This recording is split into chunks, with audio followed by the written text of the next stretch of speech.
Hello बच्चों, good morning, good afternoon, good evening when ever you watching video. बघा, आज आपण वेगळ्या सायंटिस्टची ॲटॉमिक थिअरी बघणार आहोत. अगोदरच्या लेक्चरमध्ये आपण रदरफोर्ड ॲटॉमिक मॉडेल बघितलं. त्याच्यामध्ये काय त्रुटी आहेत, त्याच्यामध्ये जे काही ड्रॉबॅक्स आहेत ते ड्रॉबॅक्स आजच्या मॉडेलमध्ये निघून जाते. बघा, आजचं जे काही मॉडेल आहे ते मॉडेल आहे Bohr's atomic model. Bohr's atomic model.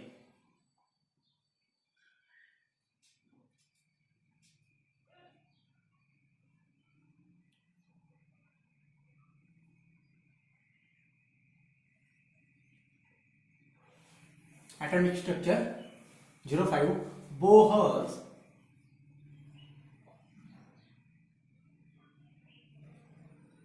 atomic model.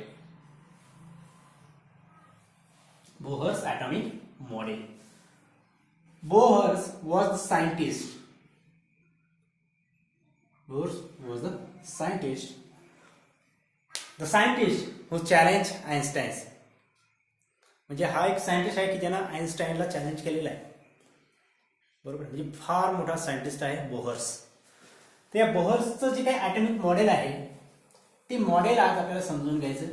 त्याच्यामध्ये भरपूर अशी कॅल्क्युलेशन येणार आहेत. ते कॅल्क्युलेशन्समध्ये तुम्हाला फॉर्म्युले लक्षात ठेवायचे. ते फॉर्म्युले आपण कशी डिराईव्ह करणार आहोत ते सुद्धा तुम्हाला या ठिकाणी कळणार.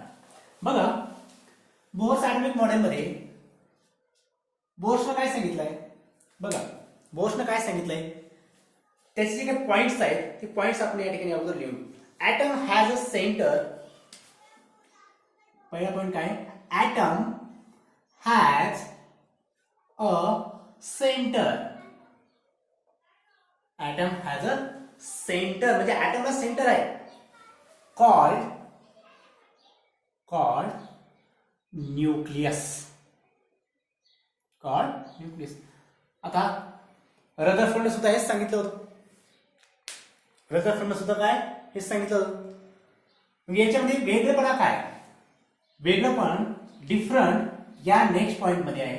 Point number second. बघा, इलेक्ट्रॉन्स रिव्हॉल्व ओनली. हा काय म्हणतोय बघा, electrons revolve only. Electrons revolve only in fixed circular orbit. Electrons revolve only in fixed circular orbit.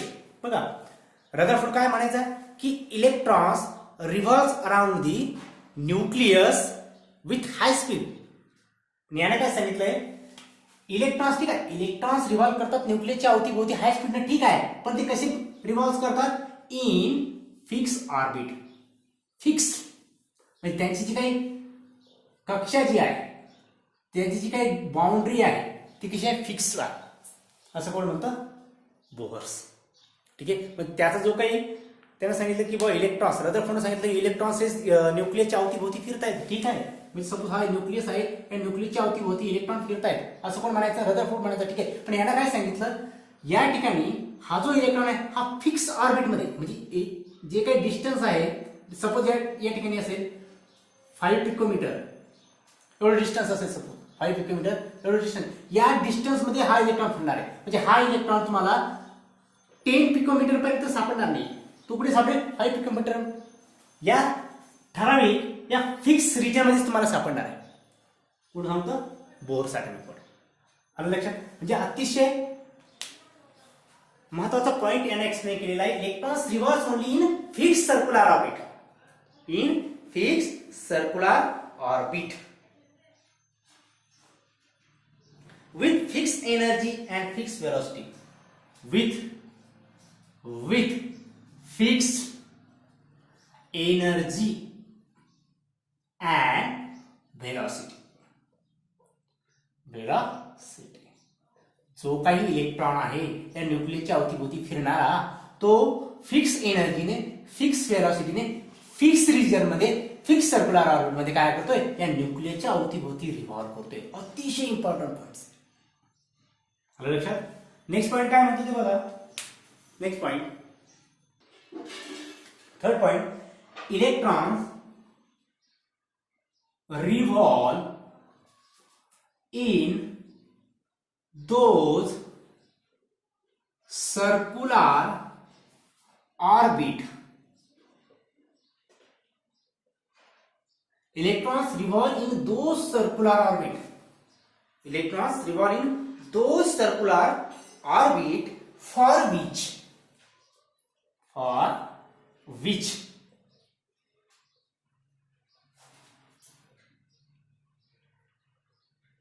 the angular momentum L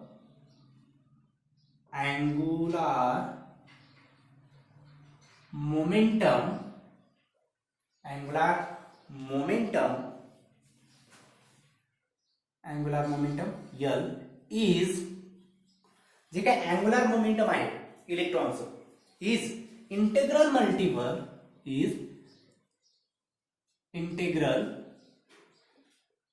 multiple of कशाचे असणार आहे, h/2π.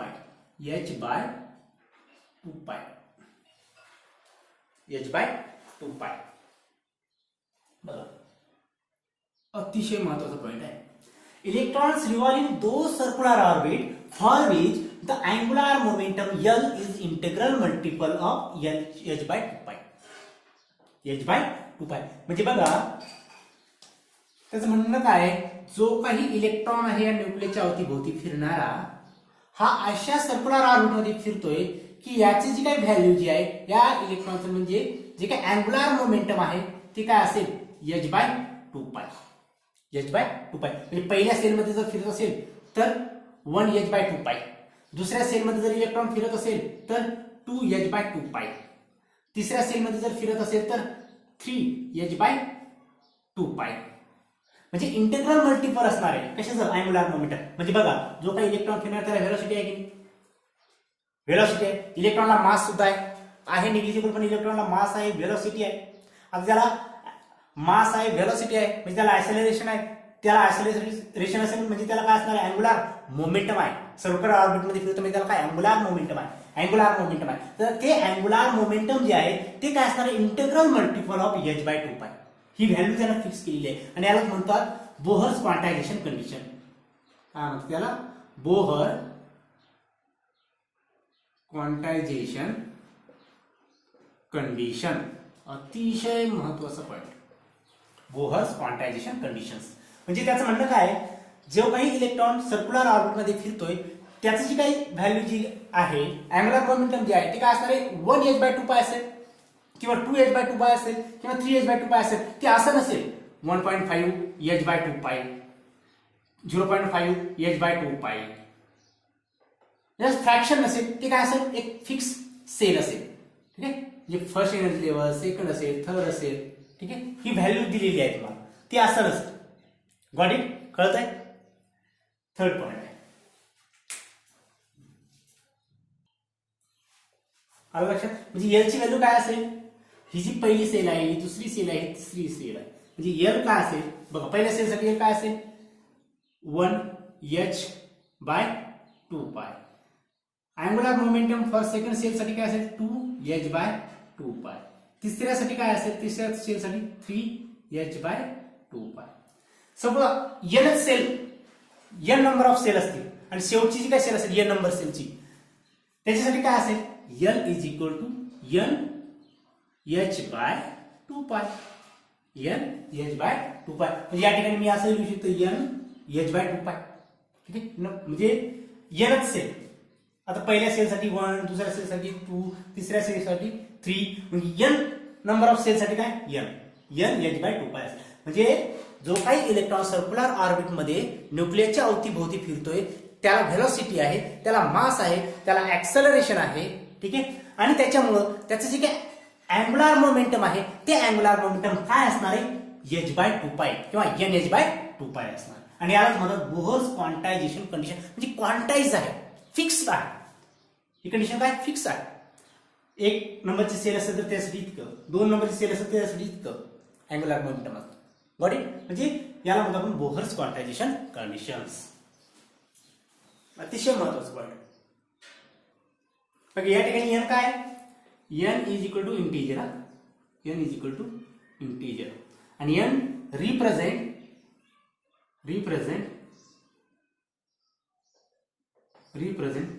सेल नंबर, म्हणजे कितव्या सेल मध्ये आहे. एन ची व्हॅल्यू जर का एन इज इक्वल टू 1 असेल तर समजून चालायचं त्या ठिकाणी के सेल आहे. एन ची व्हॅल्यू 2 असेल तर एल सेल आहे. एन ची व्हॅल्यू 3 असेल तर एम सेल आहे. एन ची व्हॅल्यू 4 असेल तर एन सेल आहे. के एल एम एन म्हणजे ही काय पहिली सेल आहे ती काय के एल एम, म्हणजे अशा सेल ह्या वाढत जातात, त्याला त्यांची जी नाव आहे. म्हणजे एन रिप्रेझेंट काय करतो, एक तर सेल नंबर, कुठली सेल आहे सेल नंबर. Got it. आता बघा या ठिकाणी अँग्युलर मोमेंटम काय, हे सुद्धा आपण बघणार आहोत. नेमकं अँग्युलर मोमेंटम काय असतं. ठीक आहे. बघा अँग्युलर मोमेंटम काय. आता अँग्युलर मोमेंटम काय बघा, सपोज एखादा ऑब्जेक्ट, आता या ठिकाणी काय आपण काय घेणार आहोत इलेक्ट्रॉन्स. एखादा ऑब्जेक्ट या ठिकाणी इलेक्ट्रॉन जो आहे हा इलेक्ट्रॉन काय, याला काय मास आहे, ही त्याची रेडियस असेल. तो एका सर्क्युलर ऑर्बिटल फिरतो म्हणजे त्याला व्हेलॉसिटी आहे, ठीक आहे. आता बघा इलेक्ट्रॉन ज्याच्यावरती चार्ज आहे त्याला मास आहे, तो एका ठराविक रेडियस मध्ये या न्यूक्लियसच्या भोवती फिरतो विथ व्हेलॉसिटी v. याचा अँग्युलर मोमेंटम काय असेल. आता अँग्युलर मोमेंटम काय आहे, वेक्टर क्वांटिटी आहे. बघा याला डायरेक्शन आहे की नाही, डायरेक्शन म्हणजे काय vector quantity. Angular momentum is a vector quantity. L is equal to काय असेल, L is equal to vector r म्हणजे रेडियस त्या इलेक्ट्रॉनची into vector p means momentum. ठीक आहे. म्हणजे या ठिकाणी काय असेल, एल इज इक्वल टू आता वेक्टर क्वांटिटी आहे म्हणजे वेक्टर दाखवतो, L is equal to r vector into m V,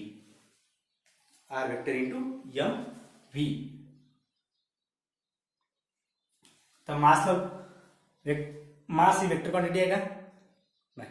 ठीक आहे. बघा ज्यावेळेस तुम्ही फिजिक्स सर्क्युलर मोशन किंवा स्केलर अँड वेक्टर ज्यावेळेस चॅप्टर बघसाल त्यावेळेस तुमचे हे पॉईंट क्लिअर होऊन जाईल. पण तुम्हाला काही गरज नाही, पण अँग्युलर मोमेंटम ऍक्च्युली काय ते सांगण्यासाठी तुम्हाला मी या ठिकाणी फॉर्म्युला डिराईव्ह करतो. बघा अँग्युलर मोमेंटम ही वेक्टर क्वांटिटी आहे.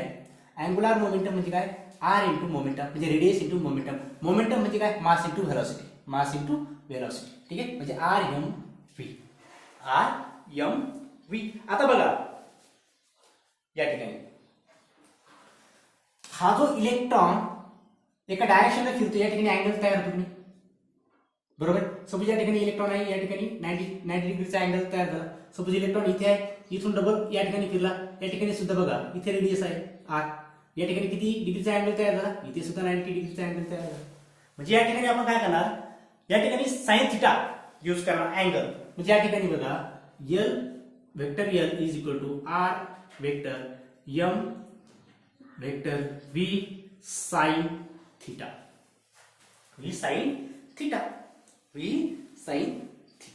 आता बघा साइन थिटाची व्हॅल्यू किती आहे, साइन थिटाची व्हॅल्यू 1, बरोबर आहे. मॅथ मध्ये मी शिकला असाल व्हॅल्यू. बघा vector L is equal to vector R M vector V R. आता वेक्टर क्वांटिटी या ठिकाणी काढून टाका. एम याला मी सरळ लिहितोय एम व्ही आर साइन थिटाची व्हॅल्यू 1 आहे. Got it. म्हणजे अँग्युलर मोमेंटम काय आला, एम व्ही आर.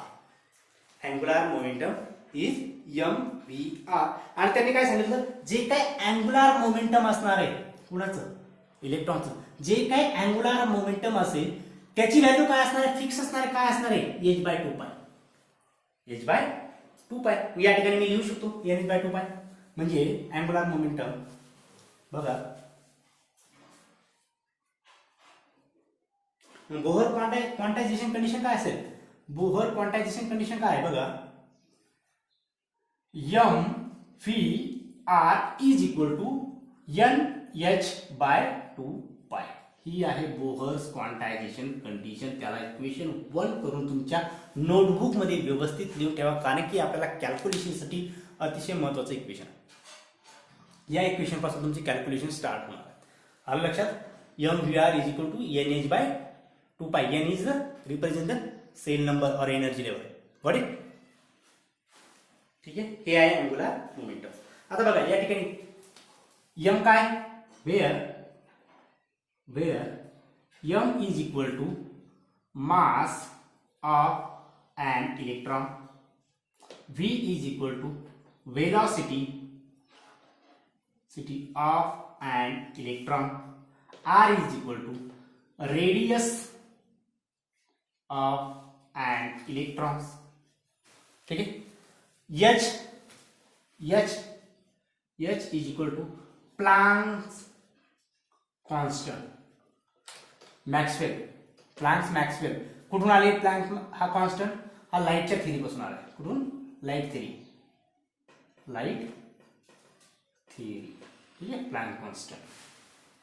आणि या प्लँक कॉन्स्टंटची व्हॅल्यू सुद्धा फिक्स आहे बरं का. बघा हा जो प्लँक कॉन्स्टंट आहे h, याची व्हॅल्यू सुद्धा 0.623 इंटू 10⁻⁻34 जूल पर सेकंड.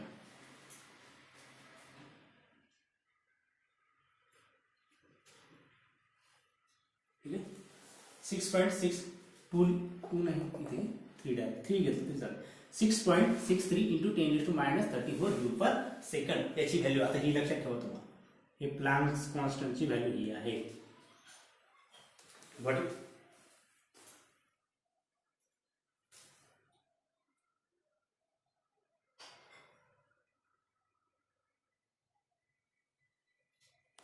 इथपर्यंत नोट डाऊन करा व्यवस्थित.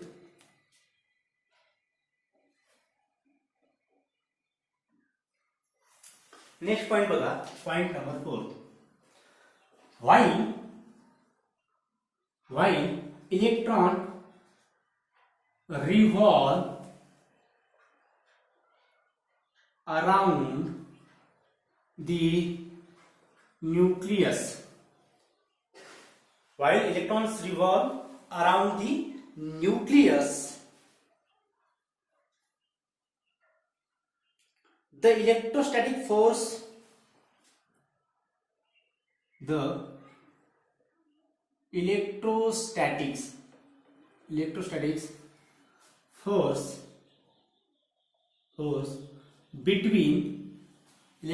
force between electron and nucleus provided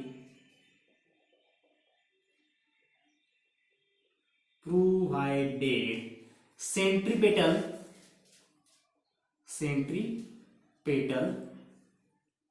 force.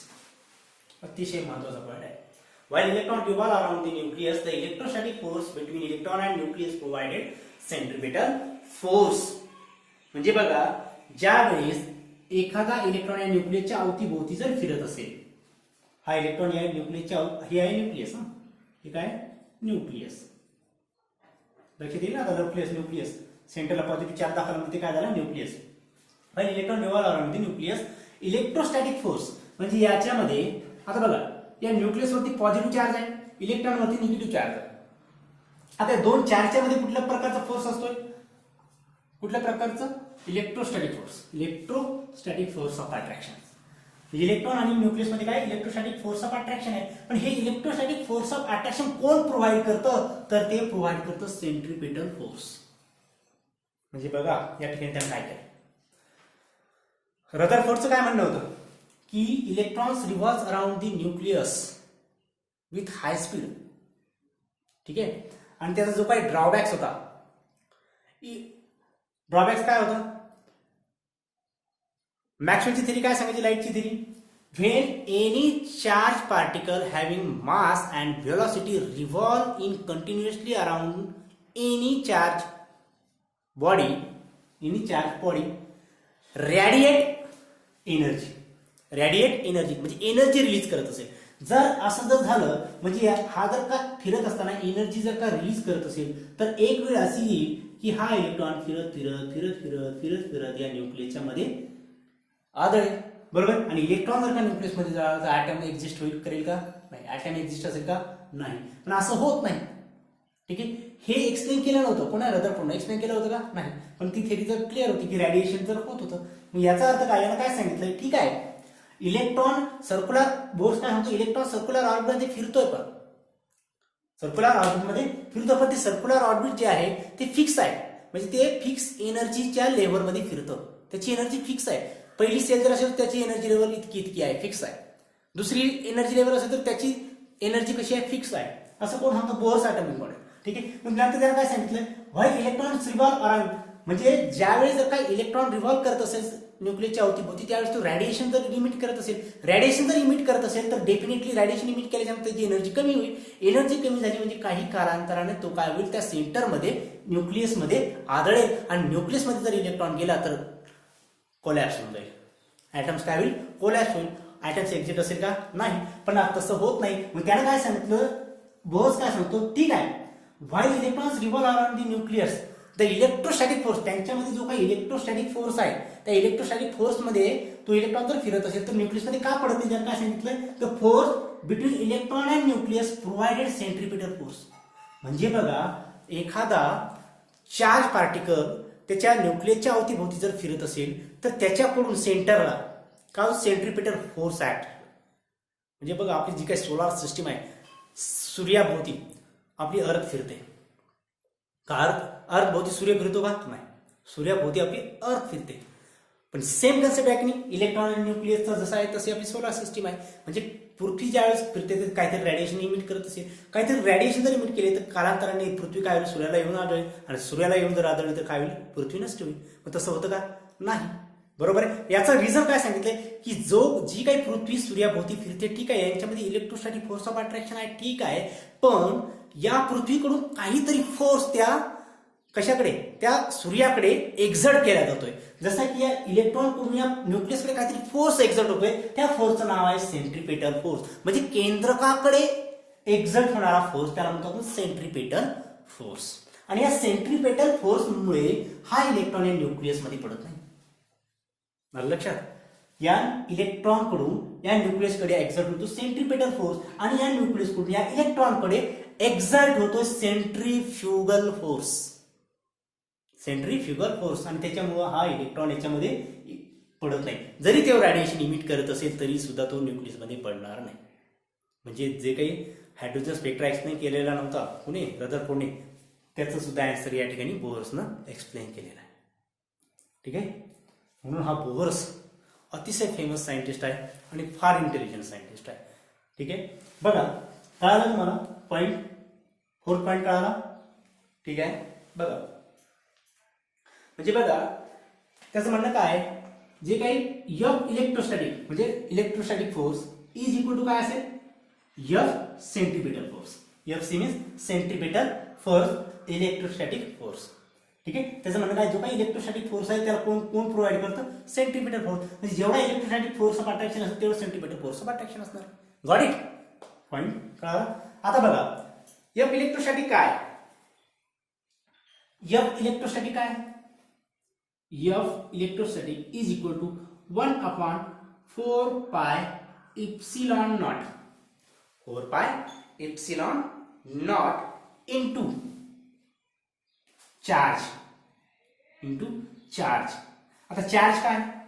याच्यावरती चार्ज. सपोज याचा चार्ज कन्सिडर करा Q1 आणि न्यूक्लियसचा चार्ज कन्सिडर करा Q2. Q1 Q2 divided by radius. Radius का आहे की नाही याच्यामध्ये? रेडियसचा square divided by r square. हा झाला इलेक्ट्रोस्टॅटिक फोर्सचा फॉर्म्युला. बघा, आता या ठिकाणी 4 काय कॉन्स्टंट आहे, म्हणजे कॉन्स्टंट आहे. ठीक आहे. या ठिकाणी पाय सुद्धा कॉन्स्टंट आहे, परमिटिव्हिटी कॉन्स्टंट आहे. ठीक आहे. इप्सिलॉन नॉट काय परमिटिव्हिटी कॉन्स्टंट. या ठिकाणी चार्ज कोणावरचा Q1 इलेक्ट्रॉनवरचा चार्ज, Q2 न्यूक्लियसवरचा चार्ज आणि R² काय त्यांच्यामध्ये रेडियस. याच्यावरून हा फॉर्म्युला तयार झाला. F इलेक्ट्रोस्टॅटिक, हा इलेक्ट्रोस्टॅटिक फोर्सचा फॉर्म्युला आहे. आलं लक्षात. आता बघा सेंट्रिपेटल फोर्स काय. सेंट्रिपेटल फोर्स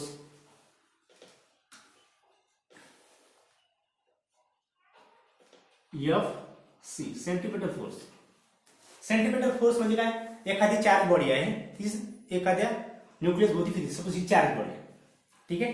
इलेक्ट्रॉन काय चार्ज आहे, याचं काय मास आहे, मास इंटू व्हेलॉसिटी त्याचा square divided by r radius. म्हणजे हा इलेक्ट्रॉन आणि हे दोन चार्ज आहे यांच्यामधलं डिस्टन्स आर, त्यांचं मास m आणि व्हेलॉसिटी v याचा स्क्वेअर, हे आहे सेंट्रिपेटल फोर्स. हा काय centripetal force. Got it. Centripetal force. मग याच्यावरून फॉर्म्युला काय तयार होईल, Fe is equal to FC चा फॉर्म्युला काय तयार होईल. या ठिकाणी कुठे लिहू, इथेच लिहू. ठीक आहे. बघा Fe ची व्हॅल्यू काय, या ठिकाणी इथे स्टार केलं, इथे सुद्धा डबल स्टार केलं. ठीक आहे. बघा Fe म्हणजे 1/4 पाय इप्सिलॉन नॉट. 1/4 दिसतंय ना.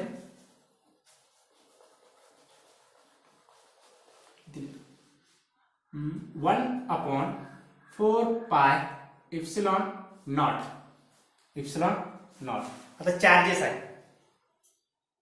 चार्ज इथे येतं. बघा याच्यावरती चार्ज सपोज कन्सिडर करा E. इलेक्ट्रॉनवरती चार्ज काय E आहे, म्हणजे Q1 काय E आहे. Q2 म्हणजे न्यूक्लियस मध्ये कुठला चार्ज आहे, पॉझिटिव्ह चार्ज, तो सुद्धा E कन्सिडर करा. पण प्रोटॉन आहे, प्रोटॉन कमी जास्त होऊ शकतात. सपोज सोडियमचा ॲटम असेल, त्याच्यामध्ये जर का 11 प्रोटॉन असतील, तर मॅग्नेशियम मध्ये किती आहे, मॅग्नेशियमचा ॲटॉमिक नंबर 12 आहे, त्याच्यामध्ये 12 प्रोटॉन आहे. म्हणजे याचा प्रोटॉन नंबर काय होणार आहे, चेंज होणार आहे. म्हणजे या ठिकाणी Z कन्सिडर करा प्रोटॉन नंबर. ठीक आहे. म्हणजे बघा हा झाला E झाला इलेक्ट्रॉन वरचा चार्ज आणि ZE झाला या न्यूक्लियस वरचा चार्ज. बरोबर आहे. EZE म्हणजे Q1 Q2 डिवायडेड बाय काय R². ठीक आहे. R². आता EZ लिहिणं काय आणि ZE² लिहिणं काय, बरोबर आहे की ZE².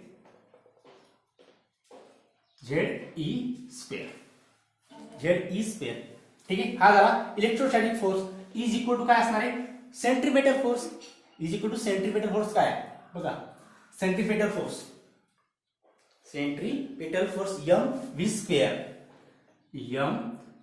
mv² बटे r.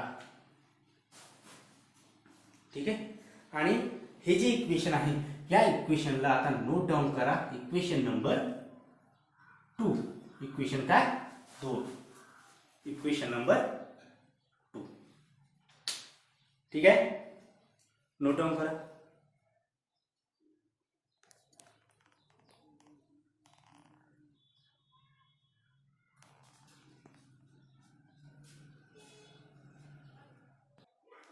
बघा या ठिकाणी आपण 4 पॉईंट पाहिले, बाकीचे अजून काही पॉईंट्स आहेत त्याच्यामध्ये. पण ती पॉईंट बघण्या अगोदर या ठिकाणी आपल्याला काहीतरी कॅल्क्युलेशन करायचे आहे. ती कॅल्क्युलेशन करण्यासाठी मी आता हे सर्व पॉईंट मी रफ करून टाकले. ठीक आहे. तुमच्याकडे लिहिलेले आहे आणि आपल्याला कॅल्क्युलेशन करायचं. कॅल्क्युलेशन काय करायचं आपल्याला ते आपण या ठिकाणी बघू. बघा आपल्याला कॅल्क्युलेशन काय करायचं, कसं कॅल्क्युलेशन करायचं, आपल्याला कॅल्क्युलेट करायची radius of electron, velocity of electron, kinetic energy, potential energy आणि total energy of an electrons. ठीक आहे. आज आपण कॅल्क्युलेट करणार आहोत कॅल्क्युलेशन ऑफ रेडियस. ठीक आहे. रेडियस आहे ती आपण कॅल्क्युलेट करणार. म्हणजे एखादा जर इलेक्ट्रॉन न्यूक्लियसच्या कुठल्या रेडियस मध्ये फिरतोय, सर्क्युलर ऑर्बिटमध्ये फिरतो, ठीक आहे, पण ते कुठल्या रेडियस मध्ये त्याचं डिस्टन्स काय असेल ते आज आपल्याला कॅल्क्युलेट करायचं. ठीक आहे. मग आपल्याकडे 2 इक्वेशन आहे. इक्वेशन नंबर 1 काय आहे आपल्याकडे, angular momentum mvr is equal to n or h nh by 2 pi. ठीक आहे. हे इक्वेशन 1 आहे. दुसरं इक्वेशन काय आपल्याकडे, electrostatic force is equal two centimetre force. Electrostatic force of attraction काय 1/4 epsilon naught into charge ZE square divided by R square divided by R square. ठीक आहे. इज इक्वल टू हे काय इलेक्ट्रोस्टॅटिक फोर्स ऑफ अट्रॅक्शन आणि centimetre force काय असणार आहे mv square divided by R. हे आहे इक्वेशन नंबर 2. आता बघा आपण कॅल्क्युलेट काय करतं रेडियस. आता रेडियस आपल्याला कॅल्क्युलेट करायची आहे दोन इक्वेशन पासून. आता काय कॅन्सल करावं लागणार आहे व्ही स्क्वेअर कॅन्सल करावं लागणार आहे बरोबर. मग आपण काय करणार आहोत हे इक्वेशन 1 जे आहे त्या इक्वेशन 1 चा स्क्वेअर करून घ्या. म्हणजे या ठिकाणी व्ही चा स्क्वेअर होईल व्ही कॅन्सल होऊन जाईल मास कॅन्सल होईल बरोबर आहे आणि रेडियस कॅन्सल होऊन जाईल. म्हणजे या ठिकाणी काय आर कॅन्सल झाला राहिला आर म्हणजे आर चा फॉर्म्युला आपल्याला मिळून जाईल. ठीक आहे. मग आपण काय करणार आहोत स्क्वेअर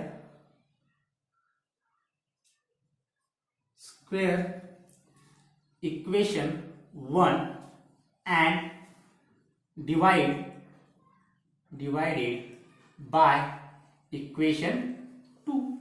म्हणजे इक्वेशन 1 चा स्क्वेअर करायचा आणि त्याला 2 न काय करायचं आपल्याला इक्वेशन नंबर 2 न डिवाइड करायचं. ठीक आहे. बघा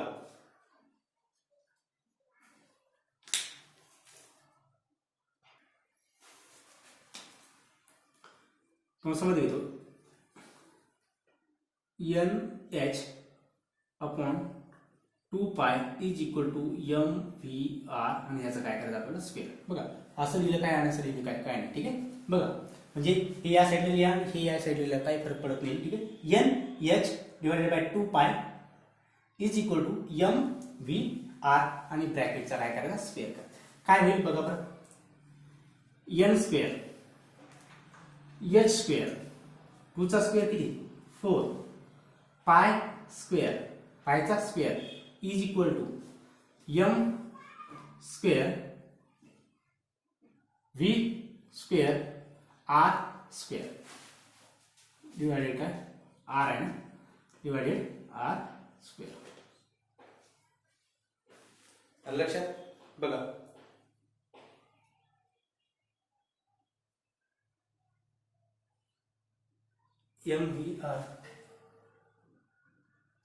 MVR चा आहे ना यार स्क्वेअर घ्यायची गरज. ठीक आहे. बघा या ठिकाणी आणि याला काय करायचं डिवाइड करायचं आपल्याला इक्वेशन 2 ने डिवाइड दिसतंय का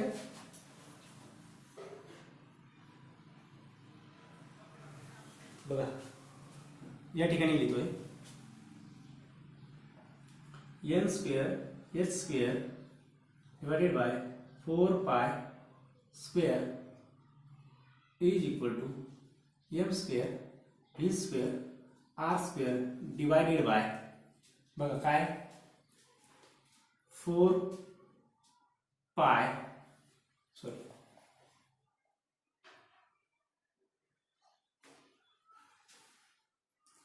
ZE स्क्वेअर बघा 1 to Z स्क्वेअर ठीक आहे डिवाइडेड बाय 4 इप्सिलॉन नॉट ठीक आहे इंटू या ठिकाणी बघा आर स्क्वेअर बरोबर आहे. नंतर इकडे काय m v square divided by r आता बघा काय काय कॅन्सल होणार आहे आर स्क्वेअर बरोबर आहे एम स्क्वेअर मधला एम ठीक आहे व्ही स्क्वेअर अजून काही कॅन्सल होतं का हां 4 या ठिकाणी पाय लक्षात अजून काही राहिलं. आता आपण फॉर्म्युला तयार करू शकतो.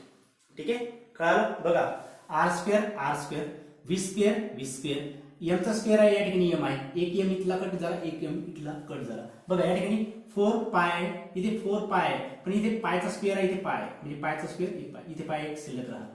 ठीक आहे आता फॉर्म्युला काय तयार बघा राहिलं काय त्या ठिकाणी n square h square n square h square बरोबर आहे.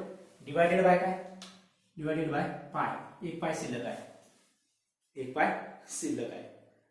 नंतर काय राहिलं बघा, इथे इप्सिलॉन नॉट वरती घेऊन जा. हे इप्सिलॉन नॉट डायरेक्ट इथे वरती घेऊन जा. बरोबर आहे. इप्सिलॉन नॉट आणि डिवायडेड बाय काय खाली z e square. Z e square.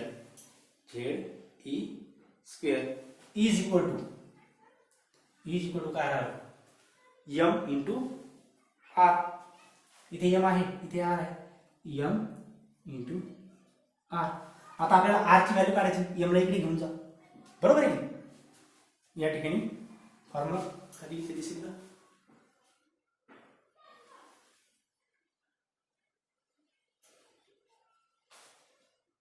इथे लिहितो मी आता समोर. बघा या ठिकाणी आर म्हणजे यम मी या साईडला घेऊन जातो. ठीक आहे. म्हणजे बघा r is equal to n square h square epsilon naught. बरोबर आहे. N square h square epsilon naught. बरोबर आहे की n square h square epsilon naught. खाली काय राहिलं, पाय.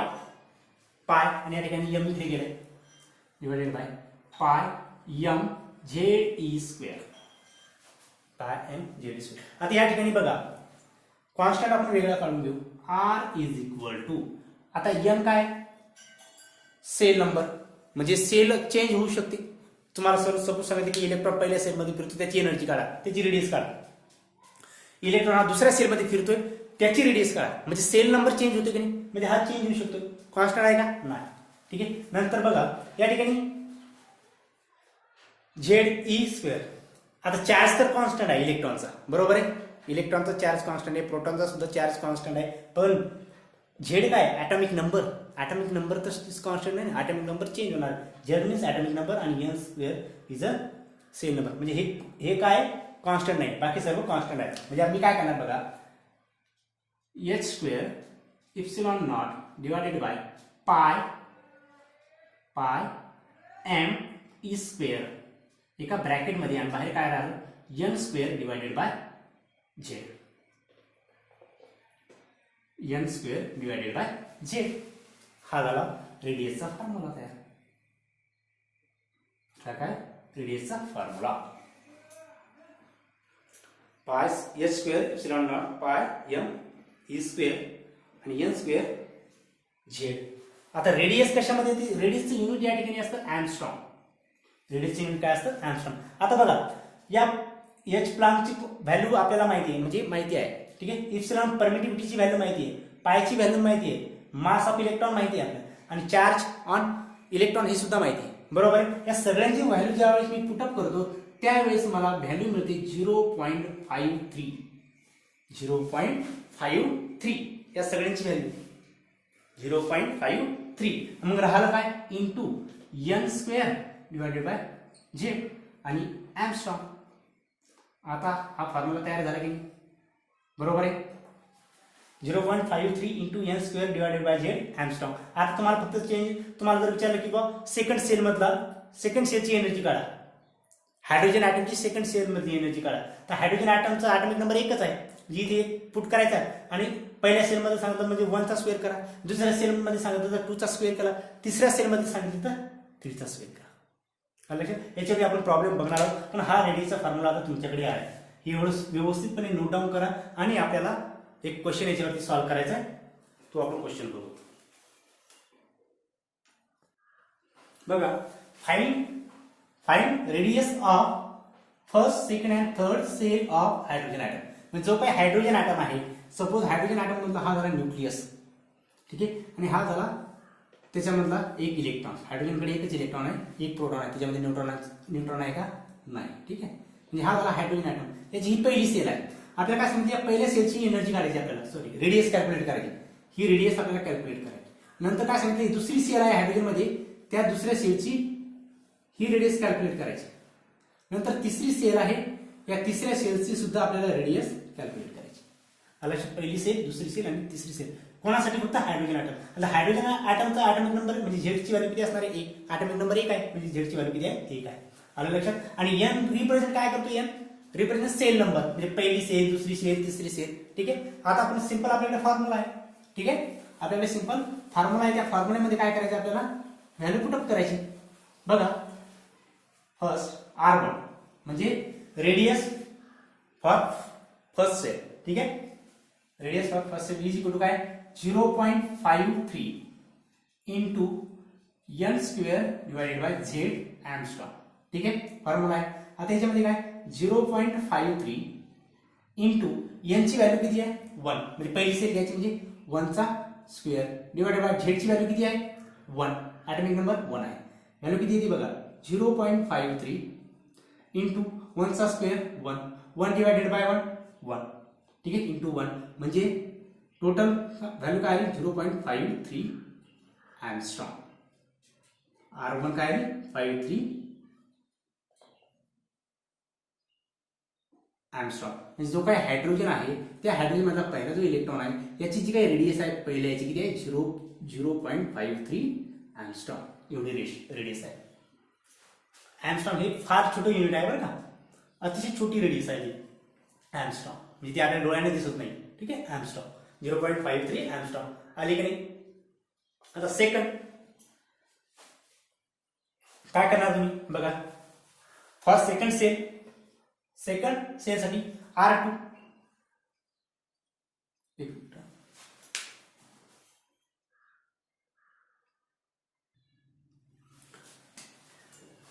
सेकंड सेलसाठी रेडियस काय असेल? R2 is equal to 0.53 into n square upon z angstrom. ठीक आहे.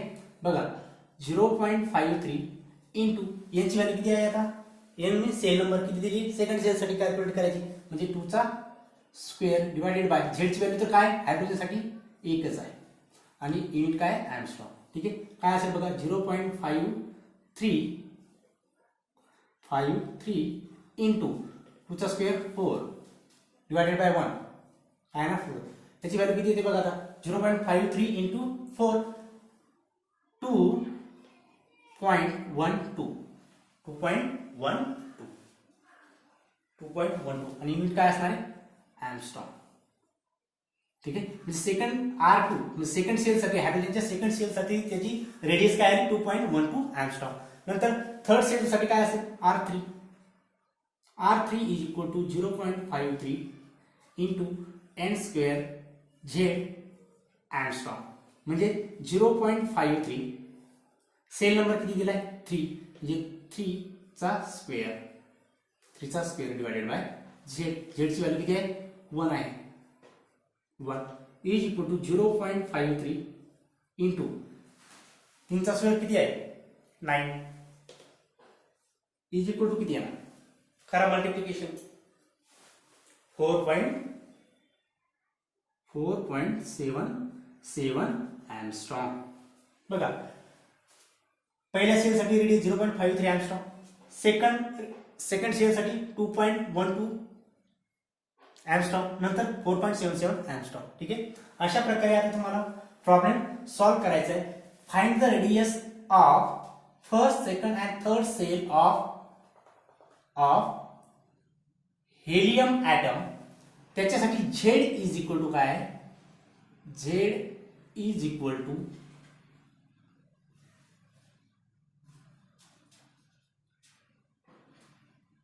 2. Z इज इक्वल टू 2 आहे. Z इज इक्वल टू 2 आहे. आणि याच्यासाठी तुम्हाला हा क्वेश्चन सॉल्व्ह करायचा आहे सेम याप्रमाणे. ठीक आहे. आजच्या लेक्चरमध्ये इतकंच. All the very best. अभ्यास करत राहा. ठीक आहे. आणि आलेला प्रॉब्लेम तुम्ही विचारत राहा. Thank you for watching video.